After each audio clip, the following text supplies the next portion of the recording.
राजपुर गांव की कहानी दो ऐसी दुनियाओं के बारे में है जो एक ही जमीन पर बसी होकर भी एक दूसरे से कोसों दूर थी। क्योंकि इस गांव के बीचों बीच समाज की बनाई हुई ऊंच नीच की एक बहुत गहरी खाई थी जिसे सदियों से भरा नहीं गया था। गांव के एक हिस्से में ऊंची जाति के लोग रहते थे जिनके पास बड़े बड़े और पक्के मकान थे और उनकी गलियां साफ सुथरी रहती थी। इन घरों के सामने बड़े आंगन थे और यहाँ के लोगों के पास सुख सुविधा के सब साधन मौजूद थे। जबकि दूसरी तरफ दलित बस्ती का नज़ारा बिल्कुल अलग और दर्द भरा था। यहाँ के रास्ते कच्चे थे और गलियों में गंदा पानी बहता रहता था। यहाँ के लोग मिट्टी और घास फूस की बनी हुई कच्ची झोंपड़ियों में रहते थे जहाँ बारिश के दिनों में छत से पानी टपकता था और गरीबी का साया हमेशा ही बना रहता था। इसी अभावों वाली बस्ती में सविता नाम की एक लड़की रहती थी जो अपनी गरीबी और समाज की बंदिशों के बावजूद पढ़ने में बहुत तेज थी और उसके पास पढ़ाई के लिए कोई खास सुविधा नहीं थी। इसलिए जब रात को पूरा घर और पूरी बस्ती सो जाती थी तब सविता मिट्टी के तेल का छोटा सा दिया जलाकर घंटों पढ़ाई करती थी। उसकी आंखों में एक बहुत बड़ा सपना था और उसके हाथों में हमेशा कोई ना कोई किताब रहती थी जो उसे इस अंधेरी दुनिया से बाहर निकलने का रास्ता दिखाती थी। वहीं दूसरी तरफ गांव के सबसे बड़े और रसूखदार ठाकुर परिवार का बेटा अर्जुन था जो कि शहर से अपनी पढ़ाई पूरी करके वापस लौटा था। अर्जुन का सपना एक डॉक्टर बनने का था ताकि वह लोगों की सेवा कर सके, लेकिन उसके पिता पुराने ख्यालों के जमींदार थे और उन्होंने साफ कह दिया कि पहले उसे अपनी पुश्तैनी जमीन और खेती का काम संभालना होगा, उसके बाद ही वह डॉक्टरी के बारे में सोच सकता है। अर्जुन और सविता दोनों एक ही गांव की हवा में सांस लेते थे और एक ही धूप में चलते थे, मगर उनके बीच एक ऐसी अदृश्य दीवार खड़ी थी जो कि नफरत और पुरानी परंपराओं से बनी थी। और इस दीवार को पार करना उस समय के समाज में नामुमकिन जैसा लगता था। राजपुर गांव के उस पुराने कुएं पर रोज की तरह औरतों की भीड़ जमा थी जहां ऊंची जाति की औरतें अपने घड़े भर रही थी और हंसी मजाक चल रहा था। तभी सविता वहां पहुंची क्योंकि उसकी बस्ती के छोटे कुएं का पानी सूख चुका था और उसे पीने के पानी की सख्त जरूरत थी। जैसे ही सविता ने अपना घड़ा आगे बढ़ाया वहां मौजूद औरतों के चेहरे गुस्से से तमतमा उठे और उन्होंने चिल्लाते हुए सविता को पीछे हटने को कहा। उन्होंने बड़े ही कड़वे शब्दों में उसे अपनी औकात याद दिलाई और कहा कि अगर तूने इस कुएं को छू लिया तो इसका सारा पानी अपवित्र हो जाएगा और हम इसे पी नहीं पाएंगे। सविता चुपचाप खड़ी रही, उसके हाथ कांप रहे थे और उसकी आंखों में अपमान की वजह से लाली उतर आई थी। वह कुछ कहना चाहती थी पर समाज की उस सदियों पुरानी दीवार के सामने बेबस थी। तभी उसने बिना कुछ बोले अपना खाली घड़ा उठाया और वहां से जाने लगी। उसकी आंखों में आंसू नहीं थे बल्कि एक ऐसा दर्द और गुस्सा था जो अंदर ही अंदर सुलग रहा था। ठीक उसी समय अर्जुन वहां से गुजर रहा था जो शहर की खुली सोच से लौटकर आया था और उसे यह सब देखकर अपनी आंखों पर यकीन नहीं हुआ। उसे समझ नहीं आया कि इंसान को छूने से अपवित्र कैसे हो सकता है। अर्जुन ने बिना किसी की परवाह किए और समाज के डर को किनारे रखकर सीधे कुएं की तरफ कदम बढ़ाए और सबके सामने कुएं से पानी निकाला। वहां खड़ी औरतें और गांव के लोग सन्न रह गए, क्योंकि किसी ठाकुर के बेटे ने पहली बार एक दलित लड़की के लिए आवाज उठाई थी। अर्जुन ने पानी से भरा घड़ा बड़े सम्मान के साथ सविता की तरफ बढ़ाया और उसकी आंखों में झांका। सविता ने एक पल के लिए अपनी नजरें ऊपर उठाई और अर्जुन को देखा। उस एक पल की खामोशी में हजारों बातें हो गई। सविता की उन आंखों में सदियों का दुख था, पर साथ ही एक ऐसी चमक भी थी जो झुकने को तैयार नहीं थी। वह बिना कुछ भी बोले पानी लेकर वहां से चली गई, पर अर्जुन वहीं खड़ा उसे जाते हुए देखता रहा। उसे उस लड़की के स्वाभिमान ने अंदर तक हिला दिया था। उस रात अर्जुन अपनी हवेली की छत पर लेटा रहा, पर उसे नींद नहीं आई। उसकी आंखों के सामने बार बार सविता का वह चेहरा और उसकी वे गहरी आंखें आ रही थी, जिनमें एक अजीब सी कशिश और हिम्मत थी। अर्जुन को एहसास हुआ कि वह दीवार जो उसने बचपन से देखी थी वह कितनी खोखली और जालिम है, और उस रात से ही उन दोनों की तकदीरें एक अनजाने धागे से बंधने लगी थी, जिसकी शुरुआत उस कुएं की कड़वाहट और अर्जुन की एक छोटी सी मदद से हुई थी। राजपुर गांव की फिजाओं में अब एक धीरे धीरे बदलाव आने लगा था, क्योंकि गांव में एक सरकारी स्कूल की नींव रखी गई थी और शहर से पढ़कर लौटे अर्जुन ने तय किया था कि वह अपना खाली समय गांव के बच्चों को पढ़ाने में बिताएगा, ताकि वह उनके भविष्य को बेहतर बना सके। इसी स्कूल के एक छोटे से कमरे में बच्चों का शोर गूंजता था और वहीं सविता भी पहुंचती थी, क्योंकि उसे पढ़ाई से बेहद लगाव था और वह चाहती थी कि उसकी बस्ती के छोटे बच्चे भी अक्षर ज्ञान सीखें और समाज की बेड़ियों को तोड़ सकें। धीरे धीरे स्कूल के बहाने अर्जुन और सविता का रोज मिलना होने लगा और शुरू शुरू में दोनों के बीच एक अजीब सी हिचकिचाहट और खामोशी रहती थी, मगर जैसे जैसे वक्त बीता उनके बीच की वह बर्फ पिघलने लगी और वे एक दूसरे से अपने मन की बातें साझा करने लगे। अर्जुन जब सविता को बच्चों को पढ़ाते हुए देखता था तो वह उसकी लगन और उसकी समझदारी का कायल हो जाता था। सविता जब बोलती थी तो उसकी बातों में सिर्फ किताबी ज्ञान नहीं होता था, बल्कि उसमें जीवन के कड़वे अनुभवों की सच्चाई और एक बेहतर दुनिया बनाने का जुनून साफ झलकता था। अर्जुन को कई बार यह महसूस होता था कि उसने शहर के बड़े कॉलेजों में जितनी पढ़ाई की है, उससे कहीं ज़्यादा गहरी समझ और ज्ञान इस साधारण सी दिखने वाली लड़की के पास है, जो समाज के सबसे निचले तबके से आती है। एक दिन शाम के वक्त जब स्कूल की छुट्टी हो गई थी और सूरज ढल रहा था, तब दोनों स्कूल की पुरानी छत पर जाकर बैठ गए, जहां से पूरा राजपुर गांव दिखाई देता था।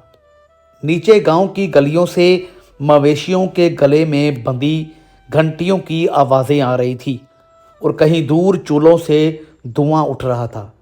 ऊपर आसमान में धीरे धीरे तारे अपनी जगह बना रहे थे और एक शांत माहौल चारों तरफ फैला हुआ था। सविता ने गहरी सांस ली और गांव की तरफ देखते हुए बहुत ही सहज लहजे में कहा कि इस गांव में सब कुछ मौजूद है। यहाँ खेत हैं, हरियाली है, मंदिर है और बड़े बड़े मकान भी है, मगर अफसोस की बात यह है कि यहाँ सिर्फ इंसानियत ही नहीं है, क्योंकि लोग इंसान को उसके काम और उसकी जाति से आंकते हैं, उसके दिल से नहीं। अर्जुन उसकी ये बात सुनकर सन्न रह गया और उसे पहली बार समाज की उस कड़वी हकीकत का इतना करीब से एहसास हुआ, जिसने सविता जैसे हजारों मासूमों के सपनों का गला घोंटा था। उस भावुक पल में अर्जुन ने बिना कुछ सोचे समझे धीरे से सविता का हाथ अपने हाथों में थाम लिया। सविता एक पल के लिए चौंकी, मगर उसने अपना हाथ पीछे नहीं खींचा, क्योंकि उसे उस स्पर्श में वासना नहीं बल्कि एक गहरा सम्मान और सुरक्षा का एहसास हुआ था। वे दोनों काफी देर तक यूं ही चुपचाप बैठे रहे और उस गहरी खामोशी में उन दोनों के दिलों ने वो सब कह दिया जो शायद हजारों शब्द मिलकर भी नहीं कह पाते।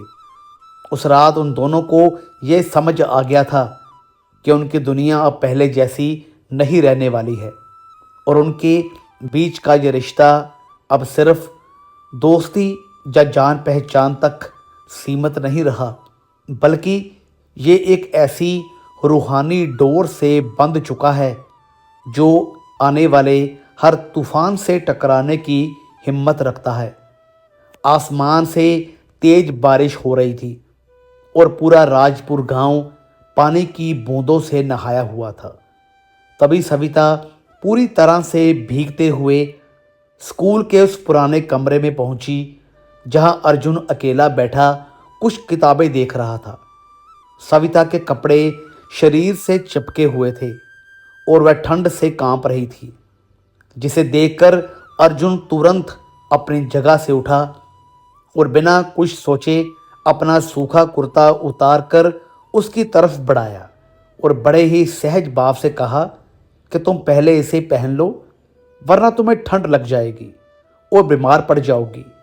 सविता ने संकोच के साथ वह कुर्ता लिया और पास के एक ओट में जाकर उसे पहन लिया।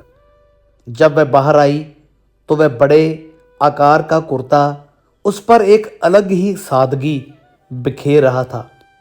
अर्जुन उसे एकटक देखता रह गया और कमरे में फैली उस हल्की सी रोशनी और बारिश की आवाज़ के बीच एक अजीब सी कशिश पैदा हो गई। अर्जुन धीरे धीरे उसके करीब आया और उसने बहुत ही कोमलता से सविता के चेहरे पर आए उन भीगे बालों को अपनी उंगलियों से पीछे हटाया, जो कि उसकी आंखों में बाधा डाल रहे थे। उस पल अर्जुन की उंगलियां सविता के गालों को छू गई और एक बिजली सी दोनों के शरीर में दौड़ गई। सविता की सांसें तेज चलने लगी थी और उसने अपनी पलकें झुका ली थी, क्योंकि वह अर्जुन की उन आंखों की गहराई का सामना नहीं कर पा रही थी, जिनमें उसके लिए बेपनाह मोहब्बत और इज्जत साफ झलक रही थी। अर्जुन का चेहरा अब उसके इतना करीब था कि वे दोनों एक दूसरे की गर्म सांसों को अपने चेहरे पर महसूस कर सकते थे और उस पल में समाज की सारी दीवारें, जाति के सारे बंधन और दुनिया का सारा डर कहीं पीछे छूट गया था। ऐसा लग रहा था कि जैसे पूरी कायनात में सिर्फ वे दोनों ही बचे हों और उनकी रूहें एक दूसरे में समा जाने के लिए बेताब हों। अर्जुन ने धीरे से उसका हाथ थामा और उसे अपनी तरफ थोड़ा और खींचा, जिससे सविता के दिल की धड़कनें और तेज हो गई और उसे पहली बार अपनी देह और आत्मा के इतने करीब किसी गैर मर्द का एहसास हुआ, जो उसे डरा नहीं रहा था बल्कि एक सुकून दे रहा था। तभी अचानक बाहर से किसी राहगीर के चलने या आवाज़ आने की आहट हुई, जिससे दोनों एकदम से चौंक कर अलग हो गए। मगर उस एक छोटे से और गहरे पल ने उन दोनों की जिंदगी की दिशा को हमेशा हमेशा के लिए बदल दिया था, क्योंकि उस दिन सिर्फ दो जिस्म करीब नहीं आए थे, बल्कि दो ऐसी आत्माएं मिली थी जो कि दुनिया की नज़रों में कभी एक नहीं हो सकती थी। उस रात जब सविता अपने कच्चे घर में लेटी थी तो उसने अपनी पुरानी डायरी निकाली और कांपते हुए हाथों से लिखा कि आज मेरी ज़िंदगी में पहली बार किसी ने मुझे सिर्फ एक इंसान की तरह देखा है।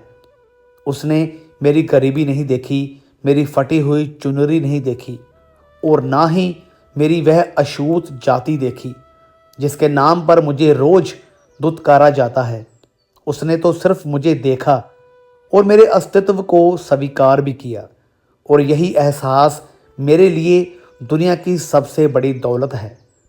राजपुर गांव में जो आग सुलग रही थी वह अब धधकने लगी थी, क्योंकि अर्जुन और सविता की मुलाकातों की खबर अब छिपकर गलियों से होती हुई गांव के हर घर तक पहुंच चुकी थी। और जब गांव के रसूखदार लोगों को पता चला कि ठाकुर का बेटा एक दलित लड़की से मिलता है और उसे पढ़ाता है, तो जैसे पूरे गांव की मर्यादा पर पहाड़ टूट पड़ा और हर तरफ बस इसी बात की चर्चा होने लगी थी।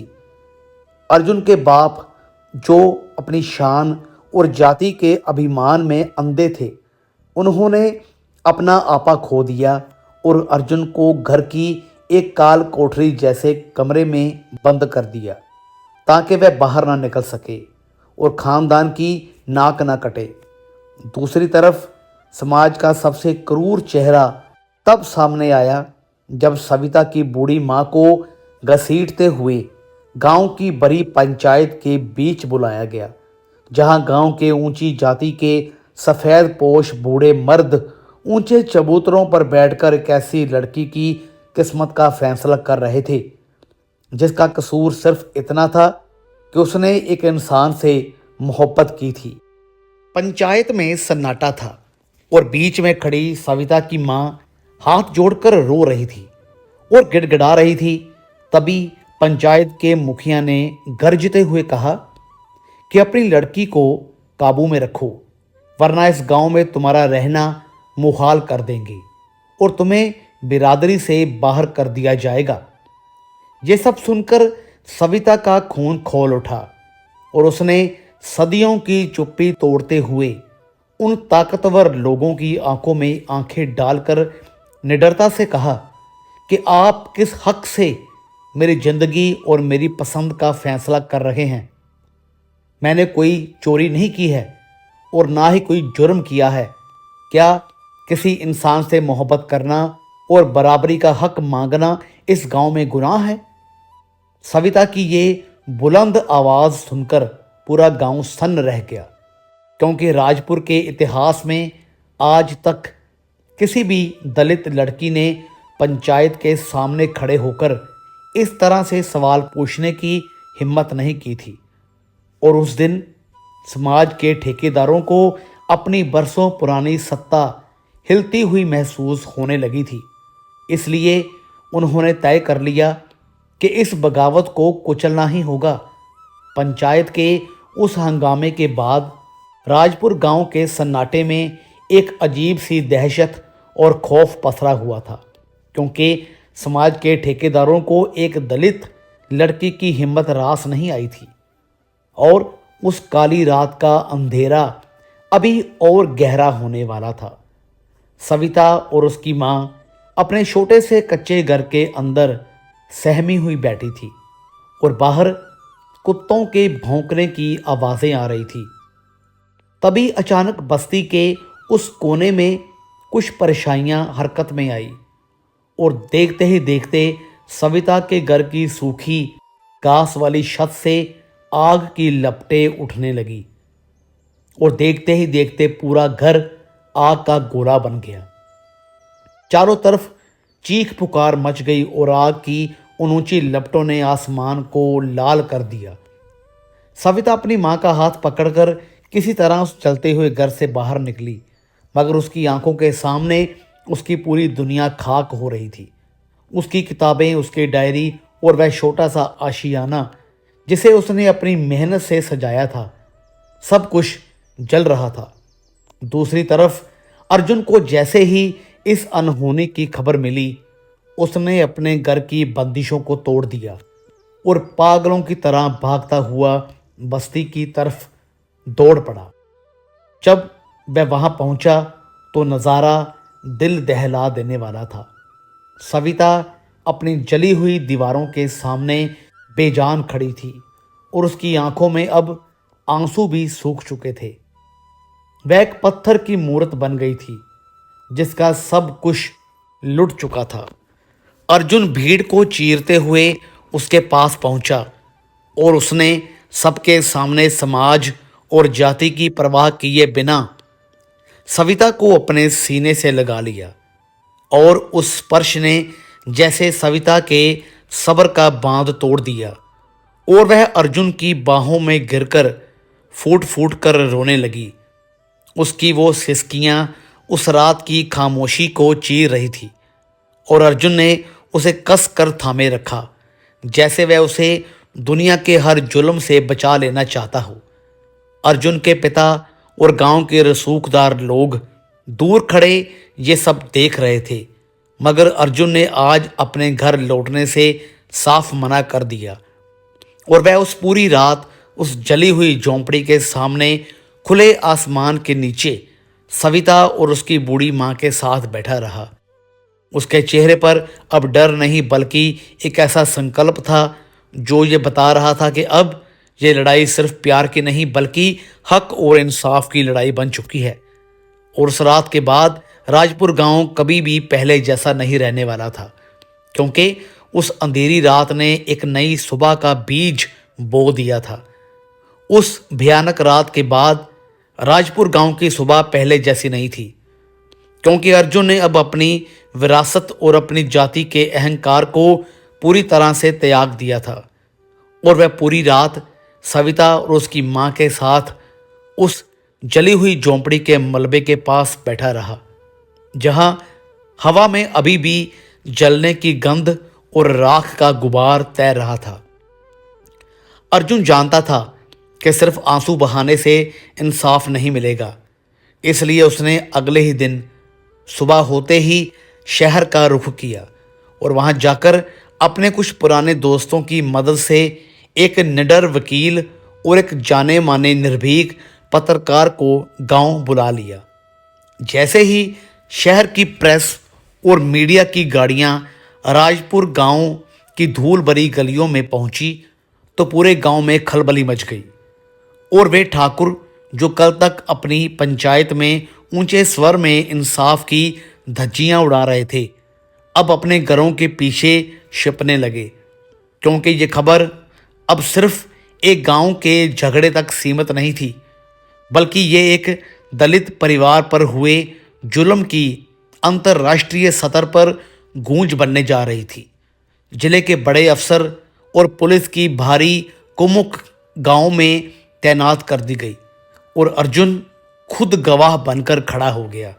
उसने अपने ही गांव के उन रसूखदार लोगों के नाम पुलिस को लिखवाए जिन्होंने रात के अंधेरे में सविता के घर में आग लगाई थी और नफरत का खेल खेला था। पुलिस की कार्रवाई शुरू हुई और पहली बार राजपुर के इतिहास में उन लोगों के हाथों में हथकड़ियां डली जो खुद को कानून से ऊपर समझते थे। सविता के परिवार को सरकार की तरफ से उचित मुआवजा मिला और प्रशासन ने खुद खड़े होकर उनकी नई पक्की छत का इंतजाम करवाया। इस पूरी कानूनी और सामाजिक लड़ाई के दौरान सविता ने अर्जुन का एक नया रूप देखा, जो केवल प्यार की बातें नहीं करता था बल्कि उसके मान सम्मान के लिए पूरी दुनिया से भिड़ जाने का दम भी रखता था। सविता को पहली बार महसूस हुआ कि उसका हाथ किसी ऐसे शख्स ने नहीं थामा जो केवल जज्बाती है, बल्कि वह उसके अस्तित्व की ढाल बनकर भी खड़ा है। एक रात जब गांव में पुलिस का पहरा था और चारों तरफ शांति छाई हुई थी, तब दोनों गांव के बाहर उस पुराने विशाल पीपल के पेड़ के नीचे मिले, जिसकी जड़ें सदियों पुरानी थी और शाखाएं आसमान को छू रही थी। वहां तारों की हल्की सी रोशनी में सविता ने पहली बार बिना किसी झिझक के खुद आगे बढ़कर अर्जुन का हाथ मजबूती से अपने हाथों में थाम लिया और उसकी आंखों में झांकते हुए भरे हुए गले से कहा कि अब चाहे ये दुनिया हमें अपनाए या ना अपनाए, चाहे समाज हमें ठुकरा दे या मौत हमारे सामने आकर खड़ी हो जाए, मैं अब डरने वाली नहीं हूँ, क्योंकि मैंने देख लिया है कि तुम मेरे साथ उस आग में भी खड़े थे जहाँ अपने भी साथ छोड़ देते हैं। अर्जुन ने उसकी बात सुनकर कोई लंबा चौड़ा भाषण नहीं दिया, बल्कि उसने बड़े ही पवित्र भाव से सविता के माथे को चूम लिया और वह पल उन दोनों के लिए किसी मंदिर की इबादत से कम नहीं था, क्योंकि उस एक पल में सुरक्षा, सम्मान और अटूट प्रेम का वह वादा छिपा था जिसे अब दुनिया की कोई भी ताकत नहीं तोड़ सकती थी। और उस रात उस पेड़ के नीचे दो रूहें इस कदर एक हो गई कि अब उनके बीच की ऊंच नीच की दीवारें हमेशा के लिए ढह चुकी थी। राजपुर गांव की उस खौफनाक रात और इंसाफ की उस लंबी लड़ाई के बाद वक्त का पहिया घूमा और करीब 6 महीने बीत गए। अब गांव की आबो हवा में एक नई ताजगी महसूस होने लगी थी, क्योंकि सविता ने अपनी मेहनत और अटूट लगन के दम पर सरकारी छात्रवृत्ति हासिल कर ली थी और वह अब शहर के एक नामी कॉलेज में ऊंची शिक्षा के लिए दाखिल हो चुकी थी, जहां वह अपने उन सपनों को हकीकत में बदल रही थी जिन्हें उसने दिए की मध्यम रोशनी में बुना था। दूसरी तरफ अर्जुन ने भी अपने पिता की पुरानी जिद और बंदिशों को पीछे छोड़ दिया था और उसने अपने मेडिकल की अधूरी पढ़ाई को फिर से शुरू किया, ताकि वह एक काबिल डॉक्टर बनकर समाज के उस तबके की सेवा कर सके जिसे बरसों से इलाज और इज्जत से महरूम रखा गया था। इन दोनों ने मिलकर शहर में रहते हुए भी अपने गांव राजपुर को नहीं बुलाया और वहां एक छोटी सी सामाजिक संस्था की शुरुआत की, जिसका मकसद दलित और पिछड़े बच्चों को मुफ्त शिक्षा देना और उन्हें उनके कानूनी हकों के प्रति जागरूक करना था, ताकि भविष्य में किसी और सविता का घर न जलाया जा सके और कोई भी पंचायत किसी की जिंदगी का गलत फैसला न कर सके। अर्जुन और सविता की शादी की राह अभी भी आसान नहीं थी, क्योंकि समाज के कुछ ठेकेदार और अर्जुन के पिता अभी भी अपनी झूठी शान को पकड़े हुए बैठे थे। मगर जब उन्होंने देखा कि उनका बेटा न केवल एक सफल डॉक्टर बन गया है, बल्कि उस लड़की के साथ रहकर वह पहले से कहीं ज़्यादा मजबूत, जिम्मेदार और स्वाभिमानी इंसान बना है, तो धीरे धीरे उनके पत्थर जैसे दिल भी पिघलने लगे और आखिरकार वे इस रिश्ते के लिए राजी हो गए। शादी के दिन सविता ने दुनिया को दिखाने के लिए कोई महंगा रेशमी लहंगा या जेवर नहीं पहने, बल्कि उसने बड़े ही गर्व के साथ अपनी माँ की वही पुरानी सादगी भरी साड़ी पहनी, जिसे पहनकर उसकी माँ ने उसे पाल पोस कर बड़ा किया था। अर्जुन ने जब उसे उस लिबास में देखा तो उसकी आंखों में एक अलग ही चमक थी और उसने पूरी दुनिया के सामने सविता का हाथ थामकर कहा कि तुम आज दुनिया की सबसे खूबसूरत और बहादुर लड़की हो, क्योंकि तुमने अपनी सादगी से मेरे अहंकार को और इस समाज की बुराइयों को जीत लिया है। राजपुर गांव के उस ऐतिहासिक दिन पर एक ऐसा नज़ारा देखने को मिला जिसकी कल्पना किसी ने सदियों से नहीं की थी, क्योंकि उस शादी के मंडप के नीचे ऊंची जाति के लोग और दलित बस्ती के लोग एक साथ बैठकर खाना खा रहे थे और हंसी मजाक कर रहे थे। ये महज एक दो दिलों का मिलन नहीं था, बल्कि ये एक बहुत बड़ी सामाजिक क्रांति की शुरुआत थी, जिसने कि राजपुर की उस अदृश्य दीवार को हमेशा के लिए जमीन दोज कर दिया था। और अब गांव के आसमान पर नफरत के बादल छंट चुके थे और प्यार, वह बराबरी की एक नई सुनहरी सुबह मुस्कुरा रही थी। तो दोस्तों, कैसी लगी आपको ये कहानी? वीडियो अच्छी लगी हो तो लाइक करें, शेयर करें, चैनल को सब्सक्राइब ज़रूर करें। तो मिलेंगे फिर से एक और नई दिलचस्प कहानी के साथ।